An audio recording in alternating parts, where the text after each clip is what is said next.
Welcome back S के G S classes के online platform पर आप सभी साथियों का तहे दिल से हार्दिक स्वागत है। साथियों, एसएससी जीडी कांस्टेबल के प्रैक्टिस सेट को कंटिन्यू रखते हुए आज हम प्रैक्टिस सेट 14 डिस्कस करेंगे। इम्पॉर्टेंट्स होंगे प्रश्न। वीडियो अच्छी लगे तो प्लीज़ वीडियो को लाइक एवं अपने दोस्तों को शेयर करना ना भूलें। तो आइए साथियों, बिना देरी किए हुए शुरू करते हैं आज की क्लास। क्वेश्चन नंबर 1 कह रहा है कि बलवंत राय मेहता समिति के प्रतिवेदन में पंचायती राज संस्थाओं को कितने स्तर पर करने का सुझाव दिया गया। तो बलवंत राय मेहता समिति के प्रतिवेदन में पंचायती राज संस्थाओं को 3 स्तर पर करने का सुझाव दिया था। इस प्रकार सही उत्तर होगा ऑप्शन सी।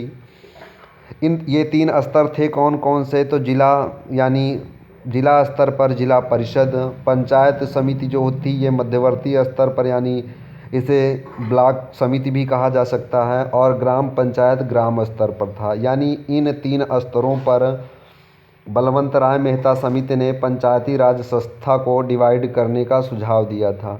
आइए साथियों, बलवंत राय मेहता समिति से जुड़े कुछ और इम्पोर्टेंट पॉइंट्स डिस्कस कर लेते हैं। बलवंत राय मेहता समिति का गठन पंचायती राज व्यवस्था को मजबूती प्रदान करने के लिए वर्ष 1956 में बलवंत राय मेहता समिति की अध्यक्षता में किया गया। इस समिति ने अपनी रिपोर्ट 1957 में प्रस्तुत कर दी थी। समिति की सिफारिशों को 1 अप्रैल 1958 को लागू किया गया।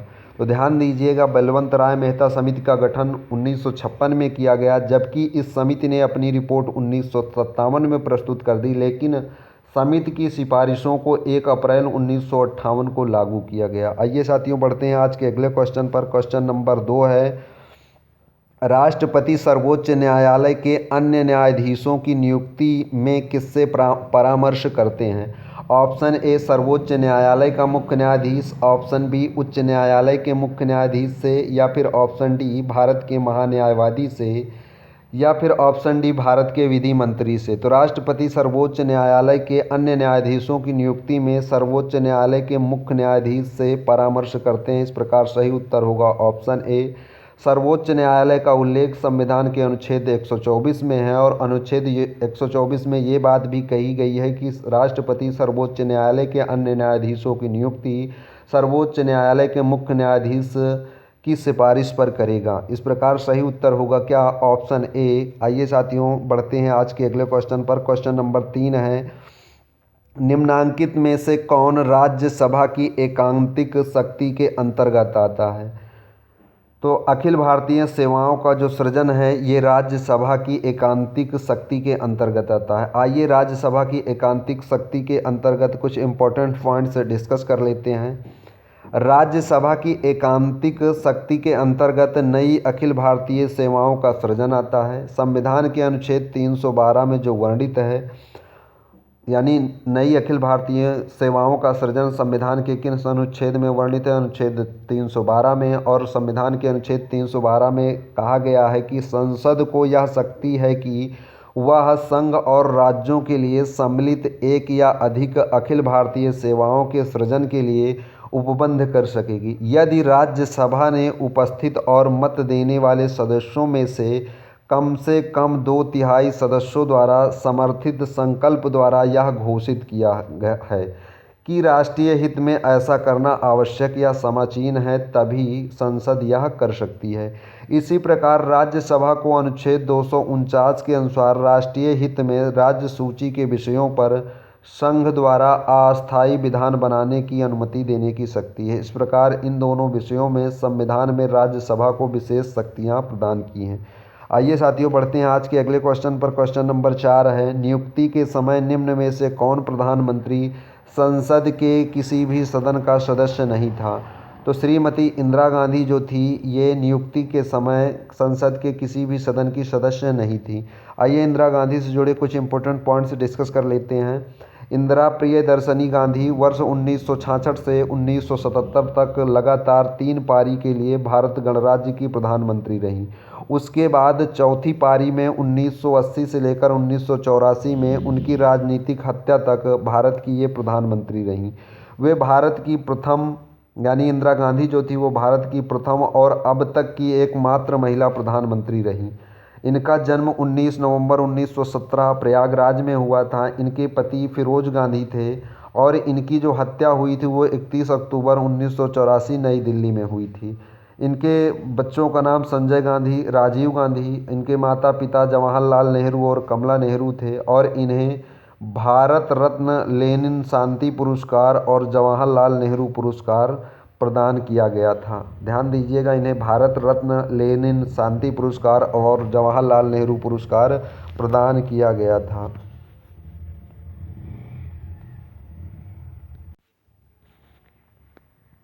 आइए साथियों, बढ़ते हैं आज के अगले क्वेश्चन पर। क्वेश्चन नंबर 5 है, प्रस्तावना का वह प्रावधान जो सभी वयस्क नागरिकों को मतदान का अधिकार प्रदान करता है कहलाता है। बताना है कि प्रस्तावना का वह प्रावधान जो सभी वयस्क नागरिकों को मतदान का अधिकार प्रदान करता है क्या कहलाता है। तो प्रस्तावना का यह प्रावधान प्रजातंत्र कहलाता है। क्या कहलाता है? ऑप्शन बी, प्रजातंत्र कहलाता है। आइए साथियों, बढ़ते हैं आज के अगले क्वेश्चन पर। क्वेश्चन नंबर 6 है, लोकसभा के अध्यक्ष को कैसे हटाया जा सकता है। ऑप्शन ए, लोकसभा के उपस्थित सदस्यों के 2/3 बहुमत से पारित संकल्प के द्वारा। ऑप्शन बी, लोकसभा के सभी सदस्यों के बहुमत से पारित संकल्प के द्वारा। ऑप्शन सी, प्रधानमंत्री की सिफारिश पर राष्ट्रपति द्वारा। या फिर ऑप्शन डी, इनमें से कोई नहीं। तो इस प्रश्न का सही उत्तर होगा लोकसभा के सभी सदस्यों के बहुमत से पारित संकल्प द्वारा लोकसभा के अध्यक्ष को हटाया जा सकता है। आइए साथियों, बढ़ते हैं आज के अगले क्वेश्चन पर। क्वेश्चन नंबर 7 है, हाइबर विधि द्वारा अमोनिया के उत्पादन में किस उत्प्रेरक का उपयोग किया जाता है। तो हाइबर विधि द्वारा अमोनिया के उत्पादन में लोहा उत्प्रेरक का उपयोग किया जाता है। इस प्रकार सही उत्तर होगा ऑप्शन ए। आइए इससे जुड़े कुछ इंपॉर्टेंट पॉइंट्स डिस्कस कर लेते हैं। हाइबर की प्रक्रिया में प्रयुक्त उत्प्रेरक Fe यानी लोहा है। यह नाइट्रोजन और हाइड्रोजन के बीच अभिक्रिया की दर को बढ़ाता है। बारीक रूप से विभाजित ठोस Fe अभिक्रिया होने के लिए एक सतह प्रदान करता है।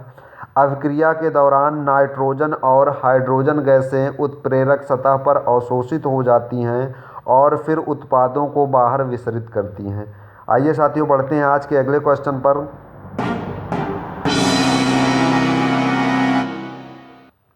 क्वेश्चन नंबर 8 है, जब पानी में नमक मिलाया जाता है तो निम्नलिखित में से कौन सा परिवर्तन होता है। ऑप्शन ए, क्वथनांक बढ़ता है और जमाव बिंदु घटता है। ऑप्शन बी, क्वथनांक घटता है और जमाव बिंदु बढ़ता है। ऑप्शन सी, क्वथनांक और जमाव बिंदु दोनों घटते हैं। ऑप्शन डी, क्वथनांक और जमाव बिंदु दोनों बढ़ते हैं। तो जब पानी में नमक मिलाया जाता है तो क्वथनांक यानी ताप बढ़ता है और जमाव बिंदु घटता है। इस प्रकार सही उत्तर होगा ऑप्शन ए, क्वथनांक बढ़ता है और जमाव बिंदु घटता है। आइए साथियों, देखते हैं आज का अगला क्वेश्चन। क्वेश्चन नंबर 9 है, थर्मोकपल यानी ताप युग्मक डॉट डॉट द्वारा बनाया जाता है। ऑप्शन ए, 2 अधातुओं द्वारा। ऑप्शन बी, 2 एक सादृश धातुओं द्वारा। ऑप्शन सी, 2 असादृश धातुओं द्वारा। या फिर ऑप्शन डी, इनमें से कोई नहीं।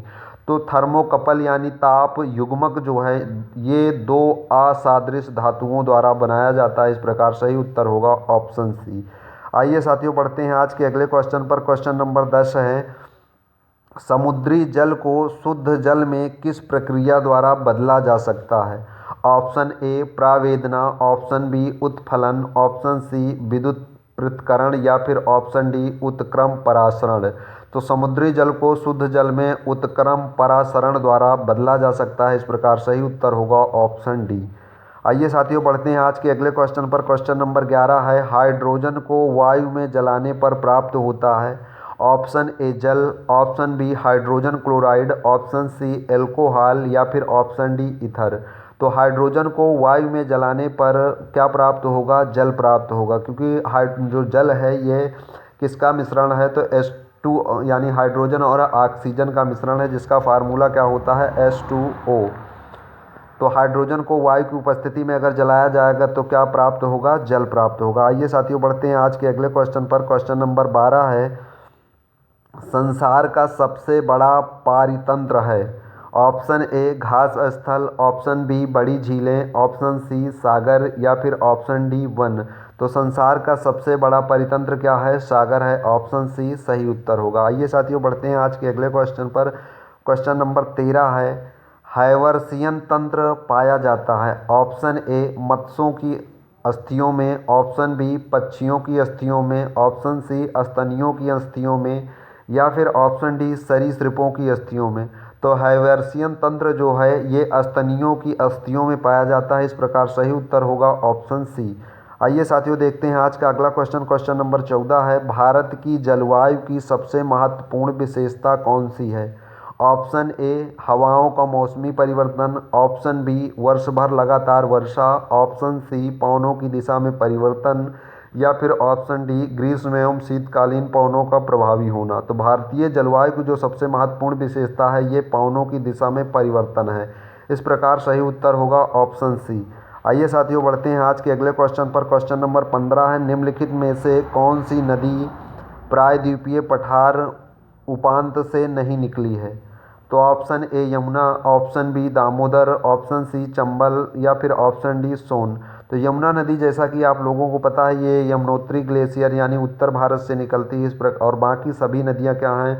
दामोदर, चंबल और सोन ये दक्षिण भारत से उद्गमित होती हैं, जो प्रायद्वीपीय पठार उपांत से ये निकलती हैं, जबकि ये यमुना नदी नहीं निकलती। इस प्रकार सही उत्तर होगा ऑप्शन ए यमुना नदी। आइए साथियों बढ़ते हैं आज के अगले क्वेश्चन पर। क्वेश्चन नंबर 16 है, भारतीय वनों में से किसमें बाघ विलीन हो गए हैं? Option A Corbett national park से, option B Gir national park, option C Manas tiger sanctuary, या फिर option D Sariska wild life sanctuary. तो भारतीय वनों में से किसमें से गायब हो गए हैं? तो ये सरिस्का वाइल्ड लाइफ सेंचुरी जो कहाँ स्थित है? राजस्थान में है। यहाँ से बाघ क्या हो गए हैं? विलीन यानी गायब हो गए हैं। आइए साथियों बढ़ते हैं आज के अगले क्वेश्चन पर। क्वेश्चन नंबर 17 है, भारत में बॉक्साइट का सबसे बड़ा उत्पादक राज्य कौन है? Option A Kerala, option B Odisha, option C Madhya Pradesh, या फिर ऑप्शन डी झारखंड। तो भारत में बॉक्साइट का सबसे बड़ा उत्पादक कौन है? तो ऑप्शन बी ओडिशा राज्य सबसे बड़ा बॉक्साइट का उत्पादक है। आइए साथियों बढ़ते हैं आज के अगले क्वेश्चन पर। क्वेश्चन नंबर 19 है, निम्नलिखित में से कौन सा अभयारण्य जंगली हाथियों के लिए प्रसिद्ध है? Option A Chandraprabha, option B Bandipur, option C Manas, या फिर ऑप्शन डी पेरियार। तो पेरियार अभयारण्य जो कहाँ स्थित है? केरल में स्थित है। ये जंगली हाथियों के लिए फेमस है। इस प्रकार सही उत्तर होगा ऑप्शन डी पेरियार। आइए साथियों बढ़ते हैं आज के अगले क्वेश्चन पर। क्वेश्चन नंबर 20 है, किस मिट्टी का निर्माण बैसाल्ट चट्टानों के विखंडन से हुआ है? ऑप्शन ए काली मिट्टी, ऑप्शन बी लाल मिट्टी, ऑप्शन सी लैटेराइट मिट्टी, या फिर ऑप्शन डी जलोढ़ मिट्टी। तो काली मिट्टी का निर्माण जो है ये बैसाल्ट चट्टानों के विखंडन यानी टूटने फूटने से हुआ है। इस प्रकार सही उत्तर होगा ऑप्शन ए काली मिट्टी। आइए साथियों बढ़ते हैं आज के अगले क्वेश्चन पर। क्वेश्चन नंबर 21 है, गुजरात में बड़ोदरा क्षेत्र की मोतीपुरा खान से कौन सा पत्थर निकाला जाता है? क्वेश्चन में पूछा जा रहा है कि गुजरात में बड़ोदरा क्षेत्र की मोतीपुरा खान से कौन सा पत्थर निकाला जाता है? ऑप्शन ए लाल संगमरमर, ऑप्शन बी काला संगमरमर, ऑप्शन सी सफ़ेद संगमरमर, या फिर ऑप्शन डी इनमें से सभी। तो गुजरात में स्थित बड़ोदरा क्षेत्र की जो मोतीपुरा खान है इससे सफ़ेद संगमरमर पत्थर निकाला जाता है। इस प्रकार सही उत्तर होगा ऑप्शन सी। आइए साथियों देखते हैं आज का अगला क्वेश्चन। क्वेश्चन नंबर 22 है, शिवालिक श्रेणी का निर्माण हुआ। Option A Eozoic, option B Paleozoic, option C Mesozoic, या फिर ऑप्शन डी सीनोजोइक। तो शिवालिक श्रेणी का निर्माण सासे शिवालिक और सासे सीनोजोइक काल में हुआ था। इसका निर्माण किसका? शिवालिक श्रेणी का। इस प्रकार सही उत्तर होगा ऑप्शन डी। आइए साथियों बढ़ते हैं आज के अगले क्वेश्चन पर। क्वेश्चन नंबर 23 है, आवो जनजाति संबंधित है। ऑप्शन ए मेघालय से, ऑप्शन बी असम से, ऑप्शन सी नागालैंड से, या फिर ऑप्शन डी त्रिपुरा से। तो आ से आवो जनजाति और आ से असम से संबंधित है। इस प्रकार सही उत्तर होगा ऑप्शन बी, आवो जनजाति असम से संबंधित है। आइए साथियों बढ़ते हैं आज के अगले क्वेश्चन पर। क्वेश्चन नंबर 24 है, वर्ष 2011 की जनगणना के आधार पर निम्न राज्यों संघीय क्षेत्रों की उनकी जनसंख्या के अवरोही क्रम में व्यवस्थित कीजिए। Option A Lakshadweep Puducherry Sikkim Mizoram, option B Chandigarh Puducherry Mizoram Sikkim, option C Puducherry Chandigarh Mizoram Sikkim, या फिर ऑप्शन डी पुदुचेरी, चंडीगढ़, सिक्किम, मिजोरम। तो अगर इनमें देखा जाए अवरोही क्रम में तो सबसे ज़्यादा कहाँ है, पुदुचेरी में, फिर उसके बाद कहाँ चंडीगढ़ में, फिर उसके बाद कहाँ मिजोरम में, फिर उसके बाद सिक्किम में। इस प्रकार सही उत्तर होगा ऑप्शन सी। आइए साथियों बढ़ते हैं आज के अगले क्वेश्चन पर। क्वेश्चन नंबर 25 है, हाल ही में किस भारतीय पत्रकार को अमेरिका के सर्वोच्च press freedom award John Aubuchon award से सम्मानित किया गया है? पहली चीज़ तो आपको ध्यान देना है कि अमेरिका का जो सर्वोच्च प्रेस फ्रीडम अवार्ड है वो जॉन ओबोसान है, और इससे किसे सम्मानित किया गया है, तो इससे राणा अय्यूब को सम्मानित किया गया है।